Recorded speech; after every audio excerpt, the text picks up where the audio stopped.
இல்ல. லைஸ மின் ஷர்த்தி ஷுஜா அல்லா யகாஃப். இது பல சலவுகள் சொன்ன வார்த்தை. பயப்படாமல் இருத்தல் வீரனது நிபந்தனை அல்ல. வீரரது நிபந்தனை அல்ல பயப்படாமல் இருத்தல்.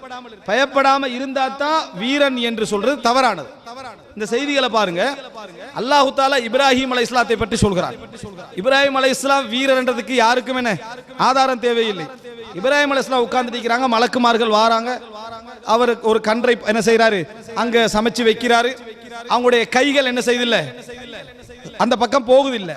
அந்த மாதிரி கண்ட உடனே நக்கிரஹும், புதியவங்களா புது முறையா இருக்கி புதியவங்களா இருக்கின்றாங்க. ஃபஅவுஜஸ மின்ஹும் ஹீஃபா, பயத்தை உள்ளத்திற்குள் உணர ஆரம்பித்தார். யாரு?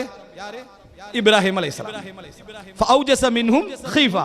அப்ப அவர்களுடைய விஷயத்தில் அவர் உள்ளத்துல என்ன செஞ்சிட்டு பயம் வந்துட்டு. யாருக்கு? இப்ராஹிம் அலைஹிஸ்ஸலாத்துக்கு வந்துட்டு. அப்ப எதன் காரணமாக அவர் இப்ராஹிம் அலைஹிஸ்ஸலாம் வீரராக இருந்தாலும் அல்லாஹ்விடம் இருந்து வஹி வரக்கூடியவராக இருந்தாலும் வீரனுடைய நிபந்தனை அல்ல பயப்படாம இருக்கிறேன்னு சொல்லி.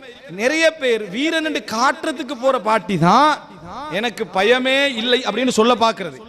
ஏன்னா பக்கத்தில் உள்ளவன் பயந்துறான் என்பதற்காக வேண்டி அவன் அப்படி சொல்றான். ஆனால் அது நிபந்தனை அல்ல. லூத் அலைஹிஸ்ஸலாம் அவங்களோட வீட்டுக்கு அதே மலக்குமார்கள் போறாங்க. போன உடனேயே லூத் அலைஹிஸ்ஸலாம் பயப்படுறாரு. அப்ப குல்நாலா தகஃப், நாங்கள் சொன்னோம் பயப்பட வேண்டாம். அவங்க ஏன் பயந்தாங்கண்டா, விருந்தாளிகள் இவர்கள் கெட்ட, அதாவது ஊரவர்கள் தவறு ஏதும் விருந்தாளிகள் நடந்து விடுமோ என்றதற்காக அவர்கள் பயந்தார்கள். பயப்பட வேண்டாம் அப்படின்ற எந்த அளவுக்கு பயப்படுறாங்கன்னு, எனக்கு உறவுகளும் குடும்பமும் இந்த ஹிஜ்ரத் செய்து வந்த ஊரில் இல்லையே என்று கவலைப்பட்டார்கள் லூத் அலைஹிஸ்ஸலாம்.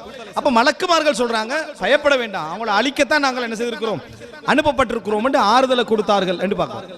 குர்ஆன்ல லா தகஃப் என்ற வசனங்கள் அதிகம், பயப்பட வேண்டாம் என்ற வசனம் அதிகம். நம்மளோடு இருக்கிறவங்கல்ல பயப்படுங்க என்ற டீம் அதிகம்.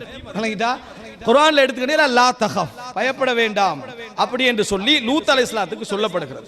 அன்புள்ள சகோதரர்களே, இந்த குர்ஆனுடைய இடங்கள்ல கூடுதலாக லா தகஃப் பயப்பட வேண்டாம் என்று சொல்லப்பட்டது மூசா அலைஹிஸ்ஸலாத்துக்கு.